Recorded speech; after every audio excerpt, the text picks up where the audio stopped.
Got it.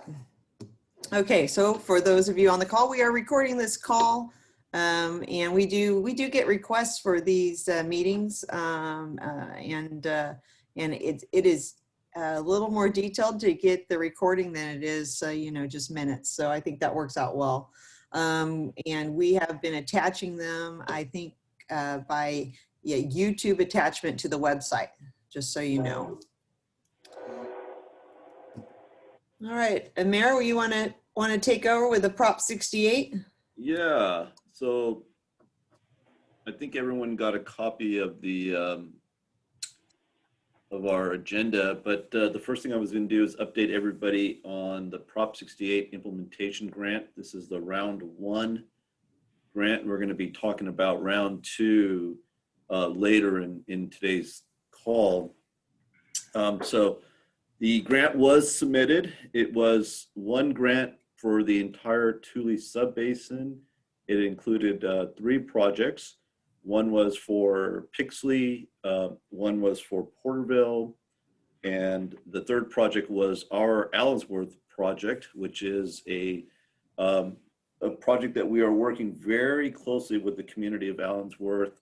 It is a multi-phased project, and essentially what the project consisted of is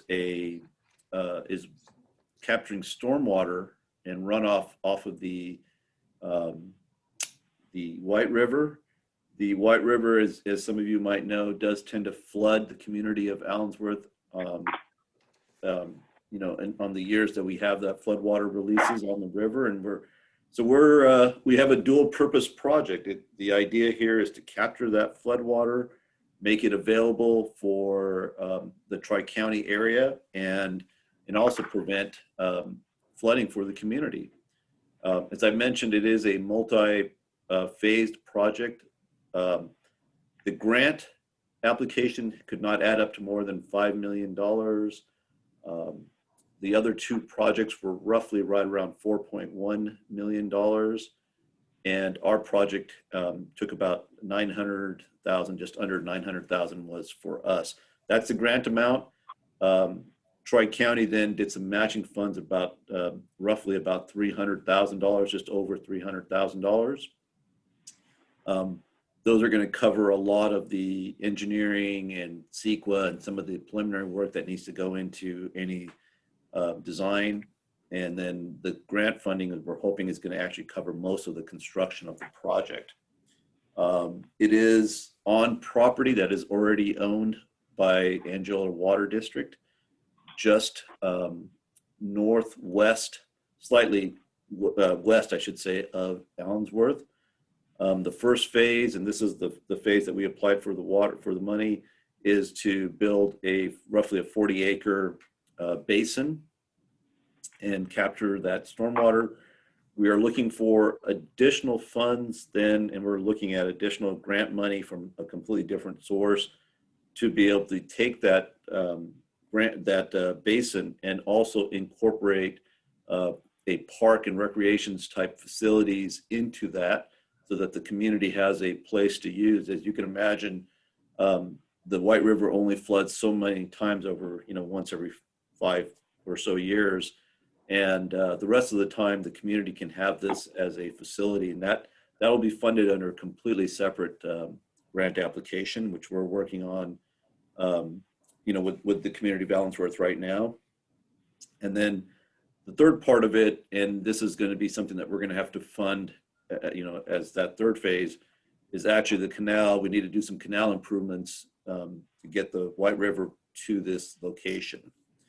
It is, like I said, we would have liked to have applied in our initial plans were to apply for more funds, but you could only submit one for the entire sub-basin, and everybody compromised a little bit with the GSA managers as for the sub-basin got together and compromised.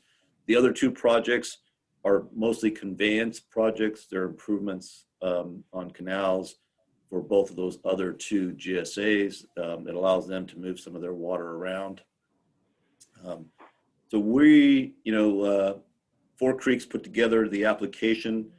We provided information on behalf of Tri-County. we had to do it because it was due on January 8th. I have a lot of my staff working over the New Year's holiday, which didn't make them really super happy, but we all understand that, you know, these are the timelines we have, and we got it submitted, and I think Four Creeks did a really good job of pulling the three different proposals and ideas, or not proposals, but three different projects together into one application. It is a very competitive bid. There's about $22 million. All the highly over or critically overdrafted basins are eligible to apply for this. So I know, because we worked on some of the ones, our firm worked on applications for other GSAs, we know that you know, other people have applied, other subbasins have applied, and it is going to be a very competitive bid. One of the things that you get lots of points for, though, is a project that has a benefit to an underrepresented community, which obviously Allensworth would qualify for. And so we're really excited about this opportunity, and we think that, you know, no promises, but we do think that the Tule Subbasin has a really good chance.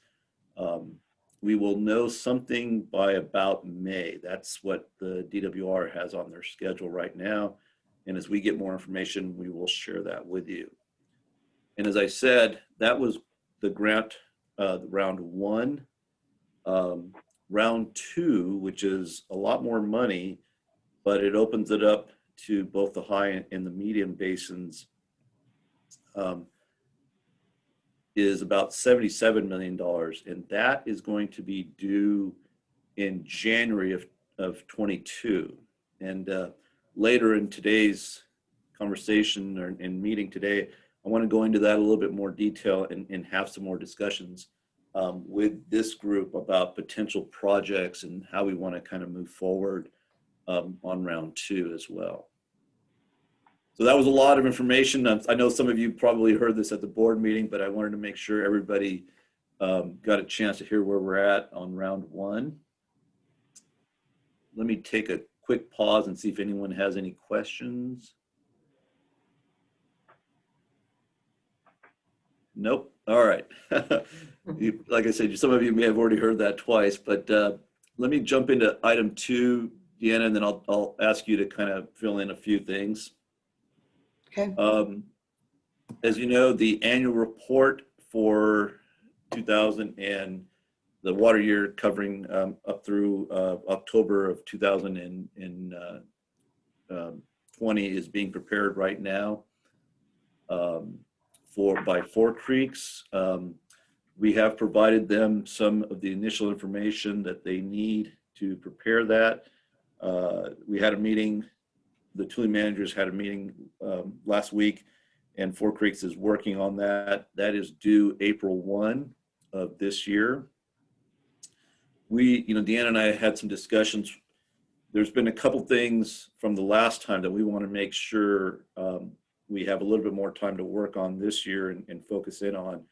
One is how they calculate the amount of groundwater extracted. Last year, the methodology used by Tri-County for a variety of different reasons in the last annual report was different than what was used for the rest of the Tule Subbasin. And it is our hope this year that some of those issues have been ironed out and that Four Creeks will be able to use the same methodology for our subbasin, our GSA, as they do in the rest of the subbasin. I think that's just important so that things start to line up. And as we've said numerous times to you over the last year,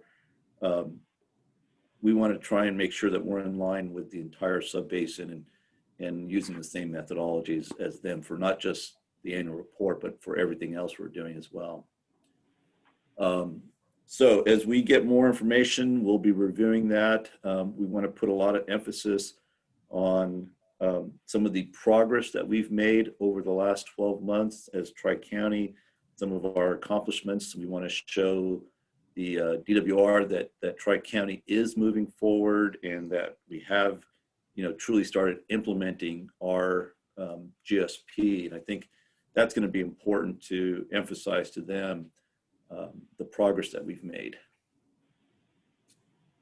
And as we get more information on the annual report, of course, we'll start filling you in.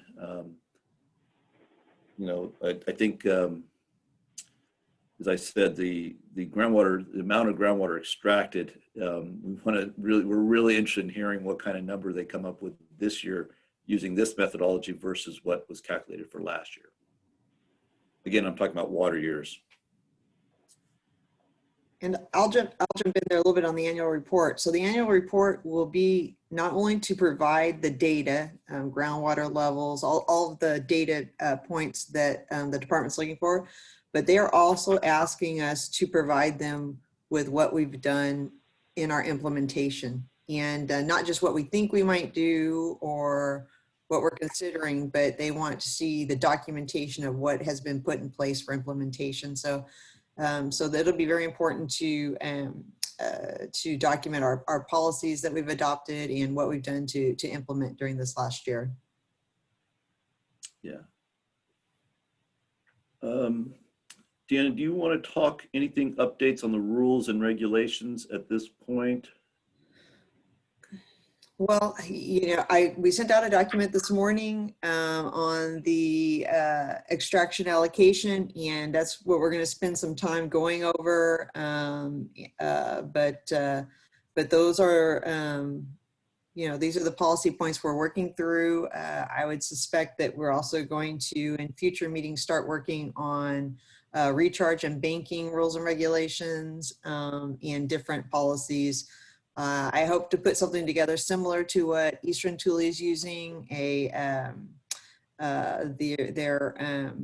table of contents and someplace so it's easily and readily available to all of our landowners. The entire policy document is one, not just policy documents that we're putting out there and approving, but then you have to go look for them in different places. So we're going to be working on that in the next few months. And so we'll hope to fill that out and make it a little bit easier. Could I ask a question? Yesterday, sat in on the Lower Thule Irrigation District Planning Commission, and they were initiating a discussion about transferring credits amongst GSAs, primarily focused to make sure it stays within the Thule sub-basin. I was just curious whether Tri-County was at all interested in participating in that, or is that just for another day, another time? Actually, you'll see in the policy we sent out today, there is a section that points to that. And basically it says that as soon as the GSAs can have policy that they've agreed upon between each other, as well as the sub-basin in agreement, Tri-County, I hope, is very open to that, and it is a future policy that I certainly would never close the door on.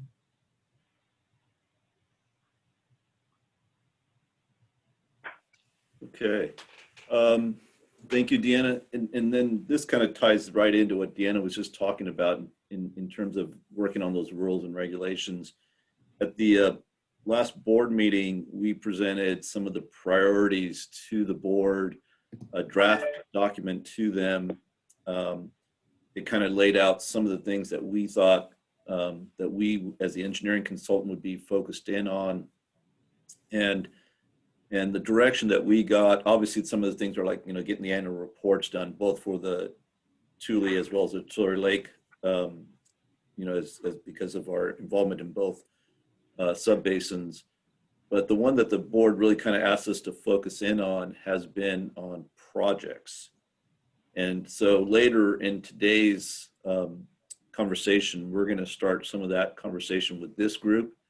And I think that most of, once the allocation issues are completed and we've kind of have moved beyond that and start to implement that, I think a lot of our focus as a stakeholder committee and as an advisory committee is going to be discussions on projects and potential projects and where this group sees the GSA's involvement and how much the GSA should be involved in any given project what kind of role the GSA can play in that. So that's actually later in our agenda. So I just wanted to kind of tie that back in. And I think if you heard me at the board meeting, I'd said that we would be asking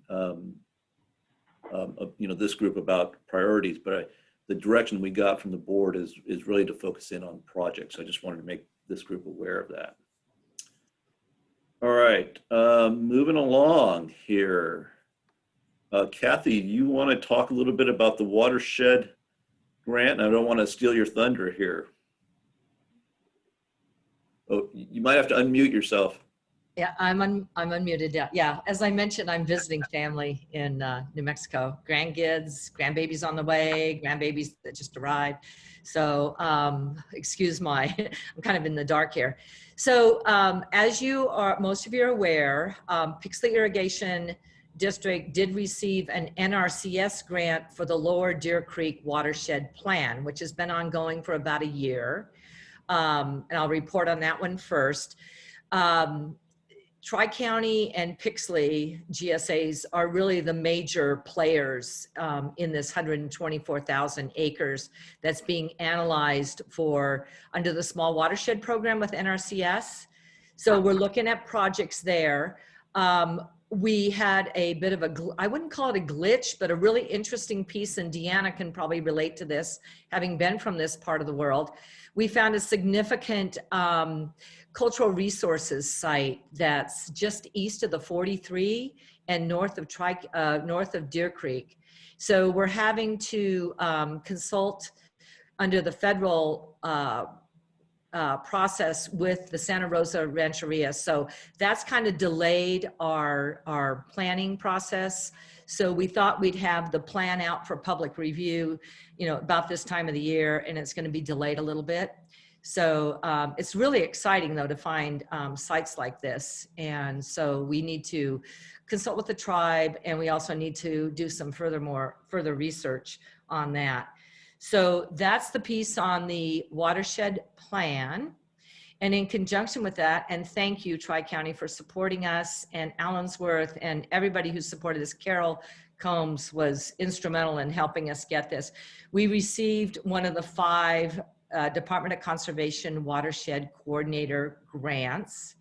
So that was awarded to Pixley Irrigation District in conjunction with the Tule Basin Land and Water Conservation Trust, of which I'm a board member. And we're really excited about that. It just was announced last week, but I think we knew a little bit ahead of time, so I shared it with Deanna before Christmas. So we're looking forward to working with you on that. I need to get back with Dan Vink, who's kind of the one that's sort of been spearheading everything with us, but I'd like to share we're starting to develop a position description. So we are going to be searching for a part-time watershed coordinator. I've kind of come up with some skills because I served in that position with the Wildlife Partners back 2011 through 2014. And I know things have really come at warp speed, but the major focus on it is twofold. Of course, it's working with Sigma, and it's also working with underserved, disadvantaged communities. And so working with Allensworth, Pixley, Teviston are kind of our major communities that we want to be working with. So very exciting. And then on some other fronts, when you're talking about funding, we're working with the Bureau of Reclamation. As most of you know, they've funded some projects out at the Atwell Island. They've been working with the U.S. Fish and Wildlife Service over at Pixley. They're working with the Tule Land and Water Conservation Trust on a significant purchase with TNC on the Caponero Creek, which is, I believe it's called the old Deer Creek Dairy. So there's some things coming together, and I would really like to link in with Tri-County and the Bureau of Reclamation as we start looking at habitat enhancement and restoration. As you're looking at this groundwater recharge area where you're diverting water, Amer, maybe we could look at doing some wildlife friendly plantings for the community and apply for a grant with the Bureau of Reclamation. They're really open. This is a high priority area for them. So I wanted to share that piece with you too. But anyway, we're really excited. And once we start putting together the position description, I'd love to get Deanna's feedback and some of the feedback from folks on what you would like to see with the watershed coordinator and what, you know, the priorities. But we do have a work plan that has been approved through the grant process. So more to come. Kathy, is that work plan available? Yeah, I can send that over to you, and I'll send that over and you can look at what all the components are. But it's very ambitious, but you know, we've got a great track record in the Tule Subbasin and a lot of good things, a lot of great folks that have worked here, and it connects with the with Carol's group, with the, you know, working on the Deer Creek, because that's been a priority with the watershed groups as well. I want to, where do you see us looking for funds now for the trail for Atwell, to connect the Atwell Island and this reservoir project that we're working on? And that is a priority in there. And I think we ought to talk to NRCS. They like to, because one of the components of the watershed planning with NRCS, which of course you have the WRP wetlands, is working with communities, doing outreach, community outreach, education. And so I think we ought to be talking with them on the trail, as well as, I'm not sure reclamation would be the right place, but I think, you know, with state parks, since we have Allensworth State Park, I'm more than happy to help. Sounds great. It's exciting. It is exciting. This is Denise. Hello, everyone.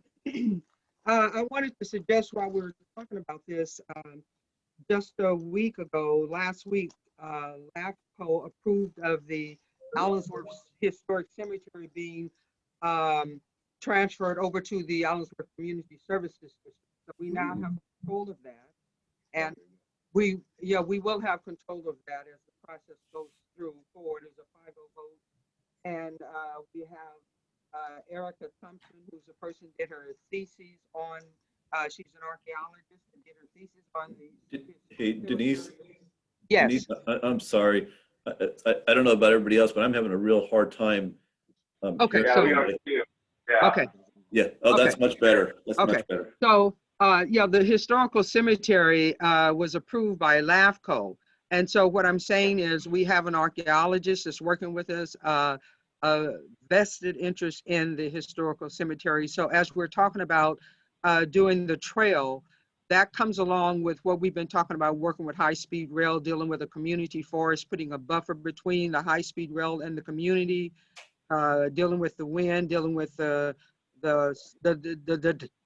dust and all of that, and the noise. So we could connect the trail from there to the cemetery, because that's the passive recreation open space you're talking about. And it still fits into culture and history. And while I'm on that subject, Kathy, you mentioned the project a while back, and you mentioned the Santa Rita Rancheras group, and you mentioned cultures. Can you give me a little bit more information about that in the particular project as it relates to that? So because I have a follow-up if you based on. Sure. So part of any federal project, you know, we do an environmental assessment, and then under CEQA, we do an initial study. So we're doing both of that. And in conjunction on the federal side, we have to consult under the National Historic Preservation Act. We call it Section 106.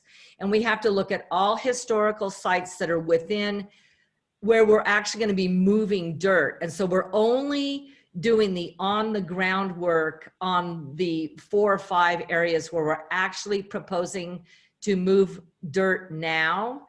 And then we'll do it project by project within the area, which the consultation. So part of the work is we hire an archaeologist, and we hired ASM. I think they're out of Visalia. David Whitley, he's fantastic. And they actually walk these properties that we're proposing to move dirt on.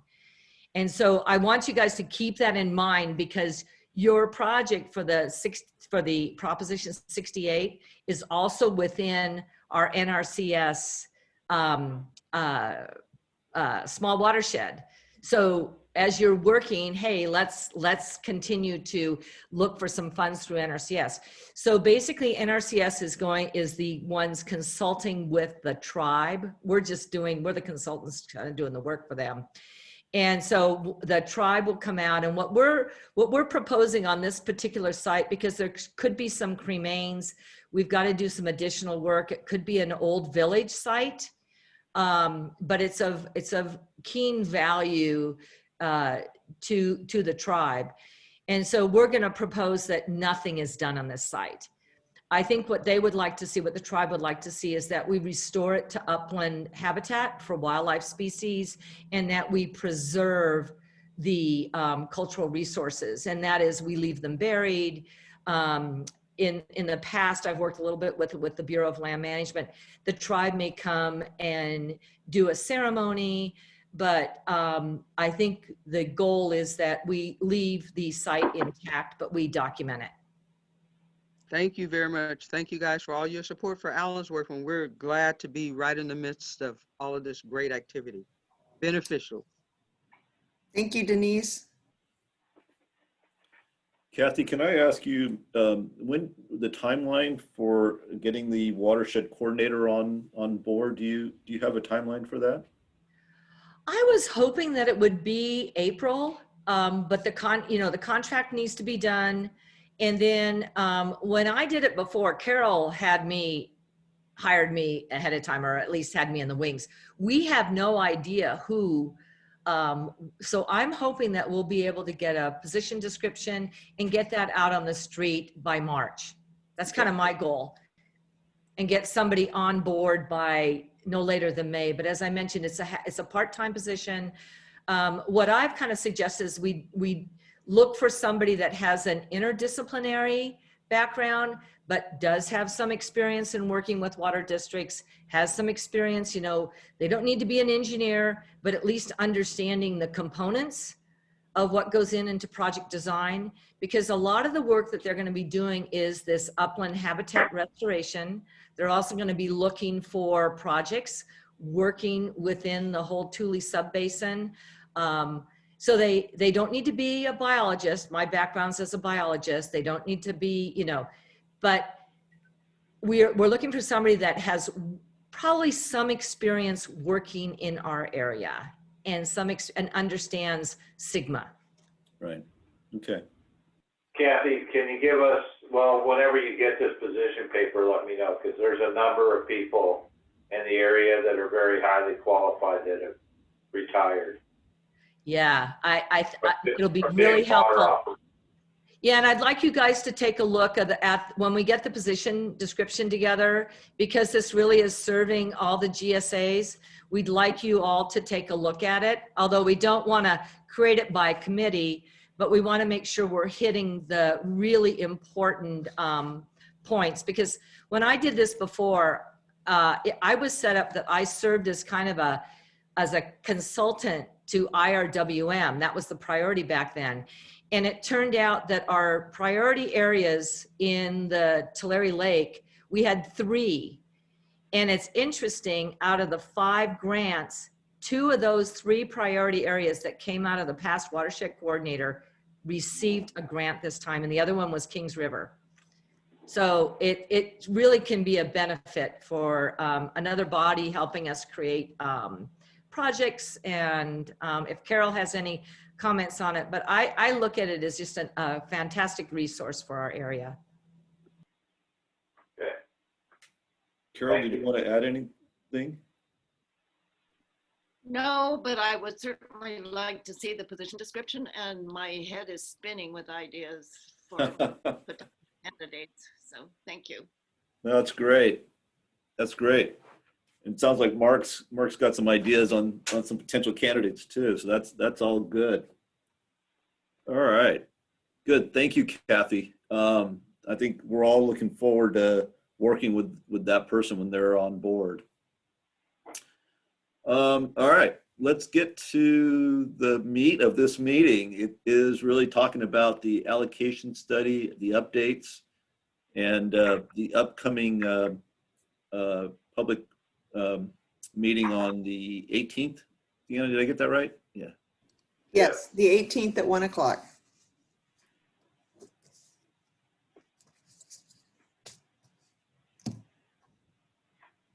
Mary, you're muted. Sorry, I wasn't sure if you wanted to kind of talk about some of the changes, or if you want me to kind of just walk through the group on what those changes are. I'll hit on them briefly, and then you can fill in if you'd like. Okay. So we at the last board meeting, we decided to take the policy back and put it through legal review again, and fill out some portions just to make sure we had everything properly documented, and that we had fully considered our stakeholders' feedback. So I will say legal counsel worked through the resolution and worked through the CEQA portion of the resolution to add some additional language, which you'll see. And in addition to that portion, we went through and in the policy, we changed a couple things. First, I think if you go to section 3 under purpose and approach, you'll notice that we changed it to qualified registered parcels will receive sustainable yield. And a qualified parcel is a parcel 5 acres or larger that registers with Tri-County, that's within our boundaries, and they will be eligible for sustainable yield. And then the overdraft water will be available to irrigated lands. So we clarified that a little bit to make certain that that it was clear that sustainable yield is available to all parcels 5 acres or larger, but the irrigated lands are the only lands that will get the overdraft tier 1 allocation. And another thing, which is a small thing, and this just has to do with working with Four Creeks on the data management system that we're putting in place. I had originally suggested that if you carried over your sustainable yield, it would be moved into a landowner credit. But because of how the data management system works, and with those discussions, Four Creeks felt like a type of water was getting lost in the system if you did it that way. So when sustainable yield is carried over, it will just remain in the sustainable yield. It'll be credited to your sustainable yield account when you look at it in the data management system. And that may not make a lot of sense to everybody without seeing the data management system, but it's really just an accounting feature. So landowner developed credit will really be credits that are developed through either water banking project or recharge project or something that adds to sustainability. And maybe that is down the road a habitat project. We haven't got that far yet, but it'd be something that contributes to sustainability would be a landowner developed credit. So that's just a minor change in the policy. And then I think the other thing you're going to be interested in is the allocation itself.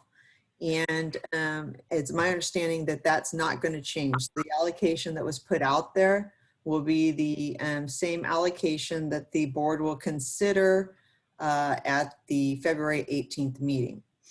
There is also a portion in here that talks about enforcement policy, and you'll see that's next on the list. But we were working through that.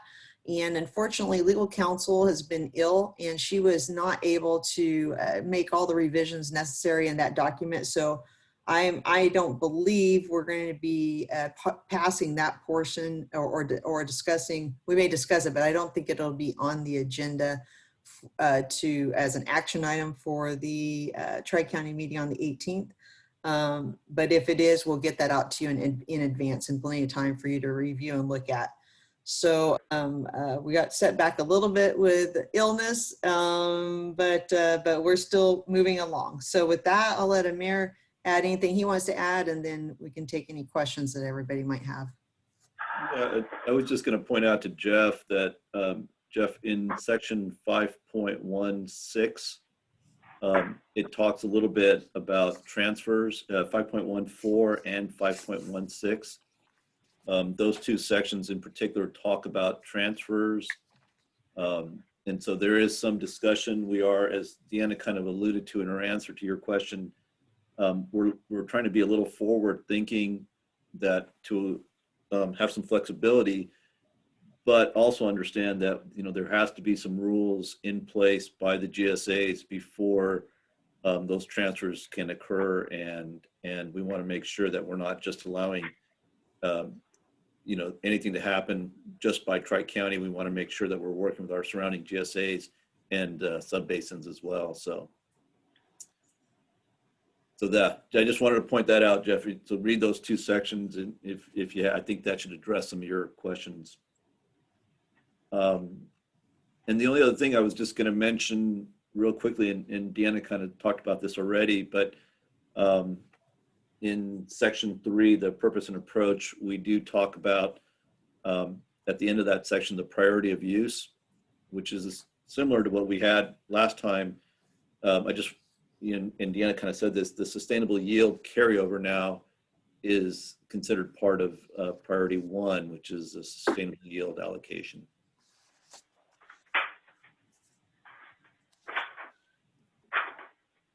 I think other than that, Deanna, I mean, you know, a lot of what we cleaned up was just a lot of language. Yes. The registered owner, the irrigated versus irrigated land. And so I think what you see is, as you guys read through this, you'll see just a lot of areas where we've kind of cleaned up some language and clarified a few things. So I'm going to open it up and see if anyone has any questions. Stacy has a hand raised. Yeah, I just have a quick and simple one. I think, is this policy document in the form that it was delivered this morning going to be the version that is considered and voted on at the February meeting, or is it going to be edited further? It could be edited. I think this is pretty much it, but if there was something that came up in the conversation today that we think needs to be considered further, then it's possible. But again, whatever version it is, if it changes from today, we'll send something out. And I think, you know, it's a 10-day notice for this public hearing. So I would like to see any final version or final draft version be out before that 10-day period. That's helpful. Thank you. Yeah, I'm just trying to figure out how much time to spend combing through it. So that's helpful. Sure.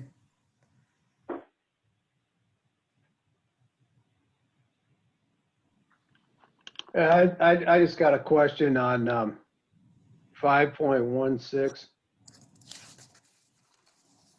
All transfers must be approved by Tri-County Water Authority. Is there in here what would constitute reason for denial of a transfer? That is not, it's not in here currently, but you know, the crux of it is we don't have the policy set yet, right? We don't know what those rules are, and are you talking about specifically within Tri-County, or which section are you talking? Or are you talking about outside? Well, 5.16 is you know, it's a Outside. procedure, and I you know, it's reasonable that you know, I'm thinking about, I served on the board of Chino Basin Watermaster. We had to approve all transfers, but it was pretty pro forma because, you know, there had to be an analysis of material physical injury. If it passed the analysis, the rule said we couldn't deny a transfer unless there was, you know, a good reason for it. So there's nothing unreasonable about Tri-County having to approve transfers. What are the criteria that those approvals will be done against. And I don't see that in here. So Yeah, Jeff, let me, Jeff, as an example, our tier 2, we want to maintain a balance and get our GSA in compliance and not create subsidence. So we have to be careful because the tier 2 fines for going over the allocation are not really high enough to stop somebody from selling water. Okay, so we have to be very restrictive unless at some point the regulations allow us to increase that, because the $500 wasn't enough. We pay $350 now just to bring water down to the state. So if somebody can overpump over above those regulations for 5 years and then just sell it, they're making a lot of money. So that number's not right. So we have to be very critical on what our overdraft is and have our hydrologist check what's going on. So there will be cases that we would say, no, you can't transfer that. It might be worth at least thinking about, you know, the lawyer's giving you another clause in here that gives you a basis to, you know, injury to the basin, you know, some sort of criteria that you can point to when you make a discretionary decision. You know, the tough one is when you decide you actually have to deny it. People who want it aren't going to be very happy about that. And they go, well, where, you know, where's your justification for denying it? right. And so putting some language in there might be helpful. Yeah. Yep. And Anytime we can clarify, we will. my thought on the transfers section, and we had a discussion on this just this morning, but you know, inside Tri-County, it's pretty, you know, it'd be very, not going to deny it, right? You want to transfer within the rules that we've set forth. That's you know, going to be pretty easy. And for the outside of our boundaries transfers, those policies haven't been agreed upon yet. So, but you're right, maybe some clause, a legal clause in there that gives us you know, a justification. But at this point, there's no way to transfer outside of your GSA because we haven't as GSAs come to those agreements yet. And policy will probably be set forth, I would say, at a sub-basin level, not really between GSAs at this point. But those discussions are still to be had, and I just wanted to make sure the door was open in our document, that it didn't preclude that for some reason. I would just echo the importance of what Jeff said, and he and I both sat in that Lower Tule meeting yesterday, where it's possible that Lower Tule will have a policy in place to allow inter-GSA transfers, and so I think it's just important to consider what would be allowed and what wouldn't be. There will definitely be in long-term transfers across. That's a water market. The question is how do you maintain the balance and replace that water at some time? So for 26 years, I sat on boards that allowed water to be moved out, but people were going to say, within 5 years, we will replace that water or some other type of thing. So we have to look at the hydrological aspects of what's happening in the Tulare Lake, because we're having millions of dollars of issues with lift pumps and stuff because of the change in the direction of water flow. So we're in a very critical area to manage this properly. So if you're taking something out, at some point you're going to have to put it back in. So, Jeff, you know from your time in McMullen that we're working on that water market for the McMullen area, and some of the rules that we've talked about potentially might be applicable here too, in terms of we don't want too much pumping going on in one specific area and causing some of the problems that Mark just alluded to. So I think your point is excellent, and we probably need to make sure that we clarify that we're going to have to come up with some of those rules and regulations are going to be part of or have to be incorporated into the rules and regulations that Deanna talked about earlier in this call. Well, that's really helpful. I do think even within your GSA, transferring water does potentially have material impacts on groundwater levels if it gets concentrated in one level area or another. So you can't just blanket say you could transfer anywhere, because there may be impacts. All I'm suggesting is that, you know, as you're doing your policy, grounding your policy in some criteria, even if it's very broad, does give the board a little stronger position to deny a transfer. Yeah. Valid points. No, I appreciate that. You know, I was going to ask you, Jeff, that, you know, we've been talking to Eric and a few other managers to the east of us, and we're very interested in seeing how we could, you know, especially banking projects, we're going to want to move as much as we can because we don't have as much areas over this area, Jeff, as you know, to recharge. So we've been following closely, talking to Eric and some of the other managers about what they're doing, because we see long-term, I think, some banking stuff that we might be able to do over in that area. And that's kind of stuff that we need to, credits that we need to move back here. And likewise, that's why Deanna, we want to leave a door open here on our side. But this is all, it's going to be yet to be worked out. We got a lot of work to do on this whole policy.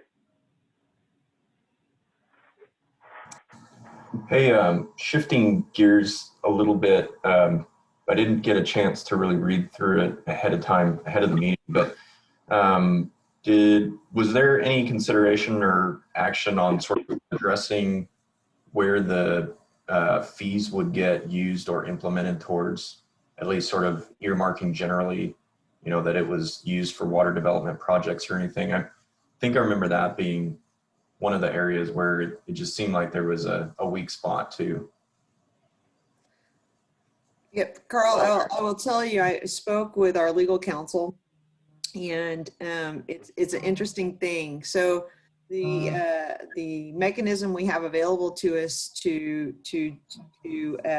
assess is through this civil penalty, which is a part of the SGMA regulation, but that also, according to legal counsel, puts it in the general fund. It can't be to a specific other fund. But that said, the general fund is still something that the board of directors would, you know, could allocate to projects, those funds and that type of thing. So, you know, we're not thinking about expanding and spending all of your money on a fancy new building or anything. We will definitely work with the stakeholders and put that money to use that benefits our area and the stakeholders involved. Yeah, Carl, the entire focus will be for projects that increase our water capacity and to add water in the area. So the entire focus will be to improve our water situation in the GSA. Okay. Yeah, no, I understand that through verbal conversations I've had with several folks there. I guess I just saw it as maybe a weak spot in just the way it's written, leaving that open to other people who weren't on board with that. But if your legal counsel is telling you it's not a problem, then probably better to listen to them than me. Yeah, in my head, you know, when I was without my legal counsel, you know, giving me direction, I thought, you know, I'll make it a completely separate fund and earmark it particularly to projects. But you know, in the statute, when it talks about these civil penalties, it goes to the general fund. So it's one of those, I wouldn't call it a small frustration, but you know, I would think that SGMA could have wrote that a little bit better, you know, when you're going to be collecting funds from your landowners for extraction. It don't make sense that those funds should go back to helping your landowners, but and maybe it's just semantics, because like I said, in the general fund, it still doesn't mean we're not going to use it for projects, and that's what we intend to do. Okay, no worries. Well, we'll be well funded really soon. You better come up with some projects. Yeah.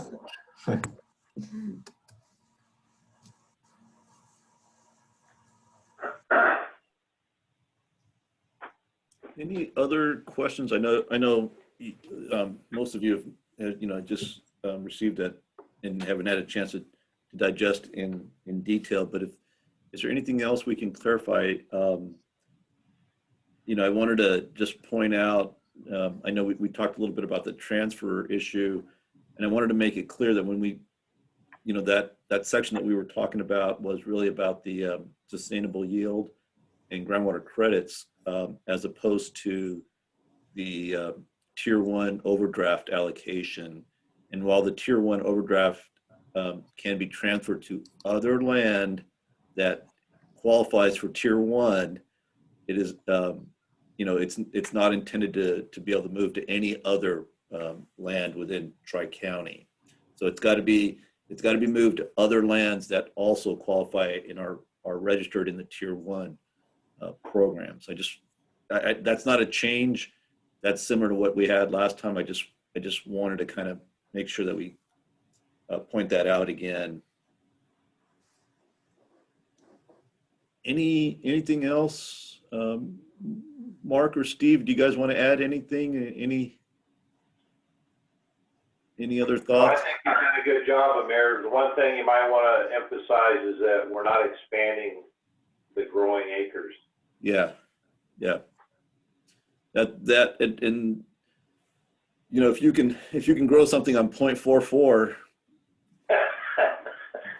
good luck to you. But yeah, and that exactly what Mark just said is the reason that we made it clear that anybody or any land that's receiving the Tier 1, that can only be transferred to land that is already in the Tier 1 program, and not to bring in new land into production. Okay, so again, we have a meeting on January 18th at 1 o'clock. February. We already had the January 18th meeting. February 18th at 1 o'clock. That is a board meeting. That is the official public comment. You can submit comments, either written comments prior to that. You can submit, or you can come to the meeting, and obviously it'll be a Zoom meeting, and give your verbal comments as well. And for the board to consider as they are moving forward with approval of this policy. And if anyone has any other, I think, so that's on the 18th. I guess a 10-day notice would be roughly the 8th, Deanna? Yes. Which is a Friday, no, wrong month. 8th is the Monday. A week from now, Monday the 8th. And so if you have any comments on there, and you would like some clarification, we might make some small edits to this document. And if there's something we need to clarify, and then we'll get the final version posted by the 8th.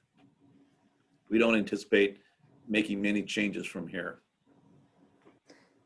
And whatever that document is, it will go out to this group on the 8th. I'll have Stacy make a note of that, and we'll send it out and make sure you all have it. And again, if there is something you see in here after you read this today that you would like addressed, or would like an additional look, please contact me or send an email to us.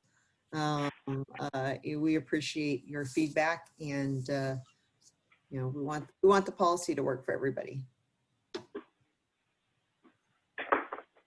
Okay. All right. In that case, we'll keep moving along. We promised to get you guys out of here on time today. I think I was a little late at the last meeting. So the next item we've got on here is something I talked about earlier, which is talked about priorities for 2021 for the board. And the board gave us directions that they really would want us focused in on projects.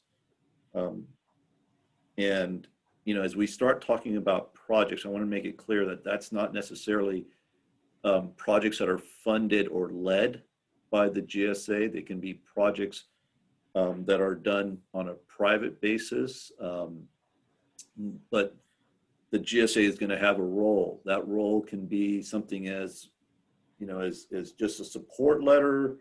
It can be some, we're supporting your project, or it can be all the way towards, writing policy to encourage certain types of projects, recharge projects, other things like that, which means making sure that it's very clear how much credit you're going to get, things of that nature. Or it can be partnering with someone to having a project completed. Partnering can mean that the board is contributing resources. Obviously, money is an easy one to say, but it can be engineering resources. It can be some of Deanna's time. It can be things of that nature, all the way to the board taking, or excuse me, the Tri-County, the GSA taking the lead and actually constructing the project. So having said that, we want to start to talk a little bit about what some of these projects are. We want this group in our future meetings really are going to be focused in on projects. What can we identify? What can we work on? I had a call with one of the landowners last week, and we went through a number of ideas that we thought, I said, what about this or that? I know some of these things have been looked at. I know several of you have looked at ways to try and bring in some additional water into this area in the past. And, for a variety of different reasons, they didn't look like they panned out. But I think the important thing now is with Sigma in place and being implemented, and you've seen the allocation, you've seen what those reductions in the transitional pumping are going to look like. Revisiting some of these projects may make sense. I understand that there's a financial component. All of you are very clear on that. But there may be projects that do make sense. They may be projects that benefit Tri-County but are done outside of the area. Deanna alluded to that. There are other areas within the Tule subbasin that are better for recharge than Tri-County is necessarily. And so that maybe our involvement as a GSA is to make sure that we coordinate with the surrounding GSAs to make sure that there's the appropriate amount of credit is given to our landowners for participating in those types of projects. I want to talk a little bit about the Prop 68 grant round 2 that I talked about earlier. The round 2 grant, as I mentioned, is for $77 million. The $5 million limit still applies. It's due in January. One of the things that grant does require is that any project listed or applied for has to be listed in the GSP. And currently our GSP only has a limited number of projects in there. But there is a way to amend the GSP, and DWR does allow for an amendment to the GSP to be issued. It does mean that we have to go through an approval process again.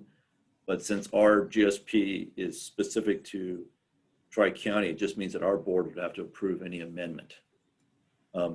We are checking, and I don't have the answer for you on this call, we are checking to see if that still involves the 60-day public review process and things of that nature on amendment. I will have that answer for you by the time we meet again.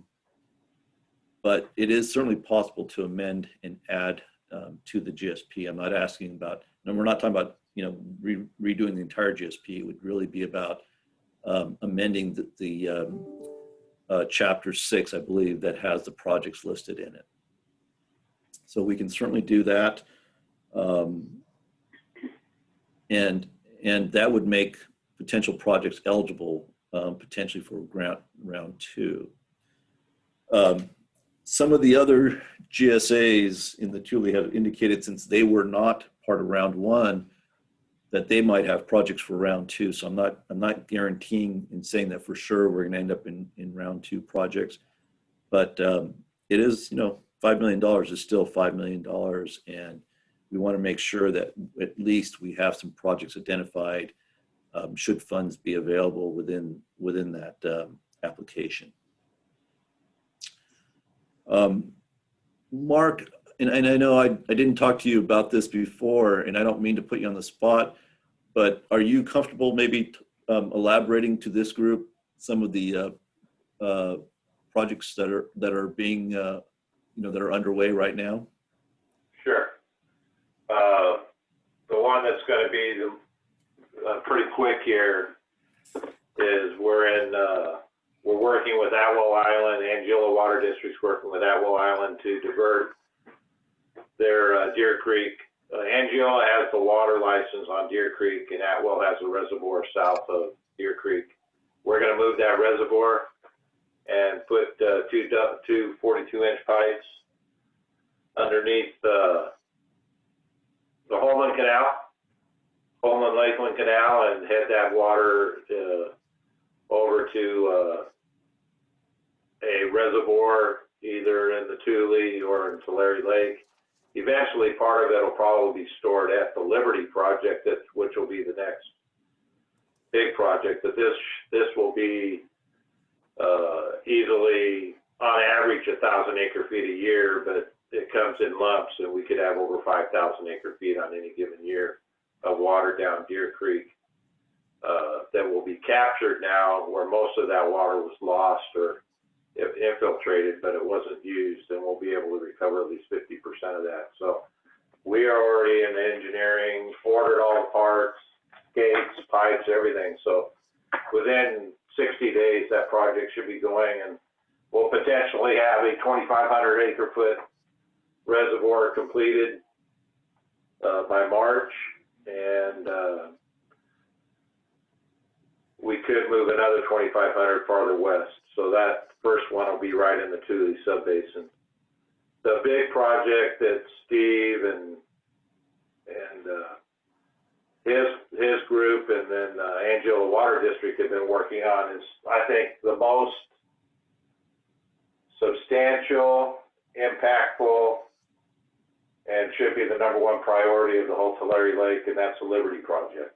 So we're looking at some sub-Liberty project operations right now, and we've even gone to the market of securities and investors, and we think we're very close to having the first 15,000 to 30,000 acre-foot reservoir started by mid-year, something like May, on Liberty, which would encompass about 3,000 acres, 5 individual cells for a potential of 12,000 acre-foot of storage. And then we're also looking, I have our internal staff, mainly Carla Wilcox, the Badashis, Wood Brothers, and Sean Alexander's group, looking at what Steve and I would call Liberty 2, and it's off of the Wilbur up on #1 Road. We have an area there where we can immediately capture short-term floodwater flows. So we're looking at what those costs would be and who would like to come in from a grower standpoint and work with Sandridge on doing that. And then we would do the operations once the individual growers built the reservoir. Angela would take it over and manage it. That's a real critical component area. It's north of Utica. It would be water mainly coming off either the Tule, the Kings River, but there's already 2 full walls that are built, and the south end is high, so it needs very little. So you're talking about a very low cost operation to capture that water with an east levee, and that's about all you need. But we're getting the surveying done right now. But all 3 of those projects should be ongoing in 2021. And at least 2 of them will be completed in 2021. So everybody on this call have to understand if there's a chance that they want to get in with Sandridge, they better really look at the Liberty, because it's a long-term project. It's very beneficial. It's something that the president of Angela, Mike Nordstrom's been working on for 20 years. But basically, it's a 20-section area that at some point will store over 120,000 acre-feet, and it'll be bigger than a Success or Kauai Dam operation. So it's highly effective. It has all the conveyance already. So it has the Kings River. It has the Blakely, the Wilbur, lateral B. We can come right off the California Aqueduct, and we can convey that water east and west. The only bottleneck to date is going to Alpha to the southeast. And so we're working on ways, and I say we, as a Tri-County hat person with Steve and Deanna, we're working on ways that we can get water to our problem area, which is the southeast white area, and to help those growers balance their groundwater pumping. So with Amir and his group and Spencer and Bob Anderson, their hydrologist, I think we've got some really good things that are going to come up. And I know you have to add the Deer Creek thing into your chapter 6, Amir. So that one for certain. That'll probably actually the first one that's completed. And then Steve's got some ideas. He might want on some banking, on just some small banking right off of the creek. Yeah, no, we're looking at some other options too up on Deer Creek as well. So I think we're probably looking at stuff, and then I think it's on behalf of the GSA going to continue to look at stuff on upstream. I think upstream on Deer Creek is probably some of the best recharge options we may have. So. Yeah. So whenever you want to sit down and detail those for your report and summary, Amir, let me know. We'll get the details down in the engineering. Yeah. And that doesn't include the White River that's down there that we're already working on, and you're working with Kathy and Carol and all those. But I'm working in conjunction with Steve right now on that reservoir size, Amir, because we'll probably want to make it larger. Maybe we want an initial 40 acres because it's reasonable that's all the water that would come in on any given time. But we'll probably want an overall larger cell put in, which would add capacity in those high flow years that don't happen 1 out of 10 or 1 out of 20 years. But when they do, you don't want to lose the opportunity. No, I think, thank you, Mark. I think you're absolutely right. That was critical. What you said at the end there is we want to capture all the water we can. At this point with Sigma, the groundwater allocations being put in place, it's really important that any water that comes into the Tri-County area that we have access to. And Tri-County being where we are, it's going to be important that we have multiple projects, because some are going to get water in some years and some are going to get water in other years. And we're going to need all of that in order to help, meet our demands. I'd like to make one more comment that's an important strategic area. Is Kathy still on?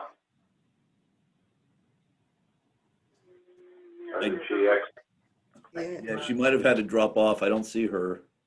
Well, we're going to want to work with her group and then with whoever took her spot, actually with BLM, but we want to get into POSO and use that as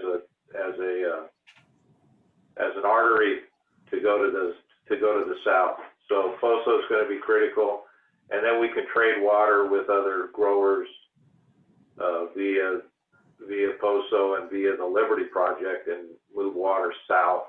And so POSO is something, Amir, we're going to need to look at together, and maybe with Carol. And there'll definitely be some BLM advantages, but there'll be some big advantages to Tri-County to shore up the southeast white area, right, and to add the balance that we need on the well production fields. Yeah, absolutely. Let me pause for a second and see if anyone, every time I talk to Mark, I always feel like I'm drinking from a fire hose. He's got a lot of information. And so let me pause for a second and see if anyone has any questions, if they want Mark to clarify anything that, in terms of the projects that that Angiola specifically is working on. And the GSA has, some role in some of those projects. No, okay. So, as Mark mentioned, we've got the White River project that we have applied for, the Prop 68 grant. We've got the Deer Creek work that Angela is moving forward on right now, that new basin there. They're looking at, getting the Liberty project going. All of these were included in the initial GSP. And then, I don't know if, let's refer to it Liberty North for the sake of discussion, Mark, that the property to the north of Liberty. So all of those, at least two of those, Mark's thinking are going to be constructed and in place to capture water by the end of this year, which I think is critical. But Mark mentioned Pozo Creek, so we are looking right now at what we might be able to capture and what we can maybe work with others on if we can participate in projects on Pozo as it comes out of Kern as well. So I know some of you are aware that Semi-Tropic is also looking at projects there, and we're trying to, again, figure out what might be Tri-County's role. Is that something worth participating or chasing and looking at some of those types of things? So we're in the process of starting to look at Pozo in more detail. But go ahead, Dan. I'd just like to throw out there too, at the next meeting, we're really going to have to get some of these projects down on paper if we want to add them, in the amendment. Otherwise, we're not going to qualify. And something that the group, I know this isn't the most popular, but we are going to have, eventually money coming in from the penalty fees. And do we want to start looking at a landowner fallowing program, maybe with some sort of habitat restoration component and credit? If you do a portion of your property and restore that with natural habitat or something to that component, do you want funds? Do you want to consider a program like that? And I'm open if the growers say no, we don't want to put that on paper, or if the growers really want to start fleshing that out, we'll put some energy towards that. But it is another viable project that could be considered. So, we understand that as private entities, many of you are looking at, you want to play any projects close to the vest. We certainly understand and appreciate that. And we're not, even if you're not looking at the Prop 68 grant monies, if there are ways that the GSA can assist, and again, maybe policies, or if there's something we can clarify in terms of how much credit you would get on a project like that, those are the types of things that we want to do, because and I cannot overemphasize this, it's going to take multiple projects to bring in water to this area. Mark mentioned Liberty and the size of Liberty, and Liberty could be a great project, but it also is dependent on flood flows on the Kings River.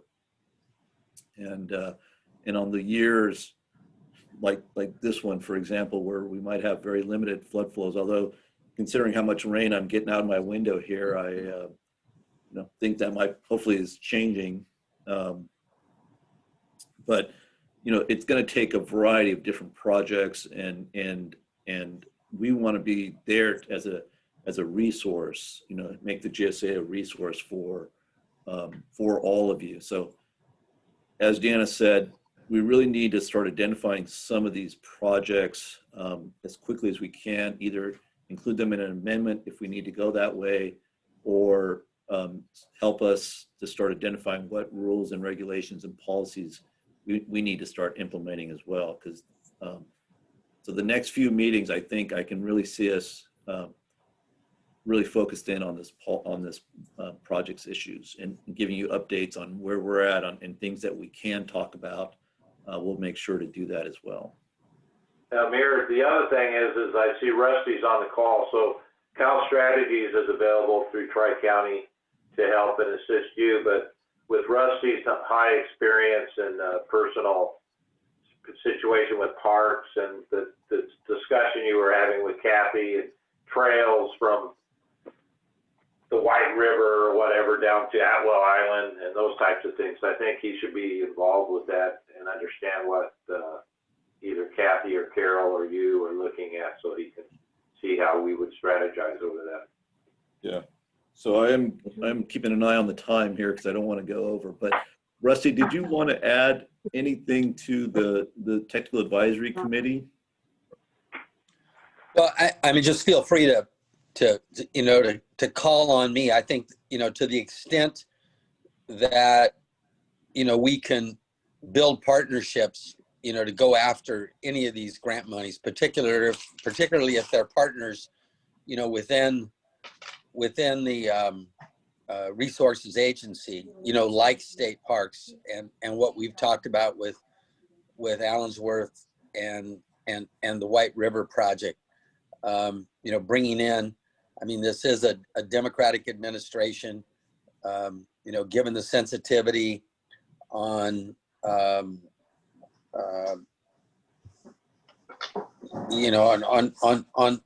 a lot of the ethnic, racial issues, all of that, being able to bring in the NAACP as we've talked about, there's a change there at the top. Any of that, I think, advantages our projects. I mean, in my experience, when we can build a partnership between the economic interests and the social interests, it's an unbeatable combination. And you throw in a state department like state parks, the influencers who really care about Allensworth. It's part of their history and it's very important to them. If we can engage all of that, like I believe we can, then we're going to be tough to say no to.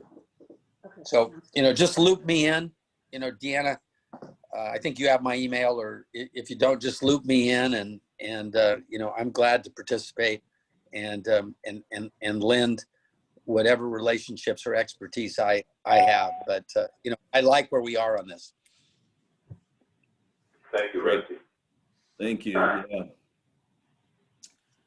Okay, we've got about 10 minutes left. Deanna and Steve, did I miss anything? Is there anything that you want to add? Or, Bob's on the call. Bob, I should ask you if there was anything you wanted to add as well before we start to wrap it up for today.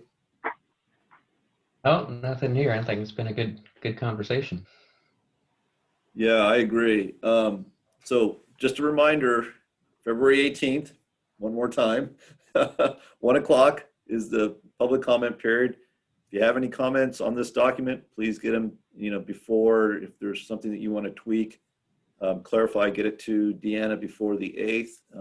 And then on the 8th, we will be posting the final version that the board will be considering.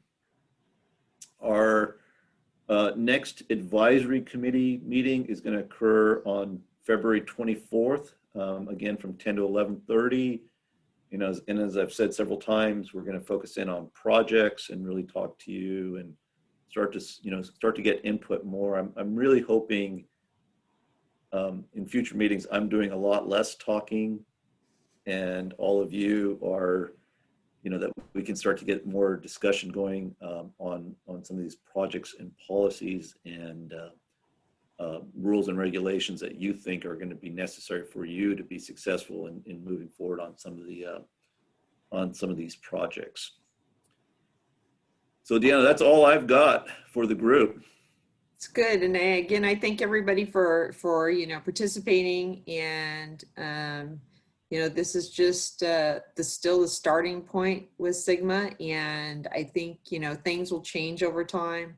There's still a lot that remains as far as seeing how much we're able to affect groundwater levels and storage and those things as we go through our annual updates. But it's a good start, and I appreciate everybody's contributions, especially on this policy. And we will do what we can as a Tri-County Water Authority to assist the growers, especially with projects and, you know, where the direction you want to head. You know, you all know that my door is always open. And again, if there's any additional comments you'd like to make on this particular document, please get them to me as soon as possible so that the final version can be out on the 8th. And with that, I just thank everybody. Thank you, Deanna. Yeah, thanks, Dan. Thank you all. Thank you. Thanks. Okay, thanks, everybody.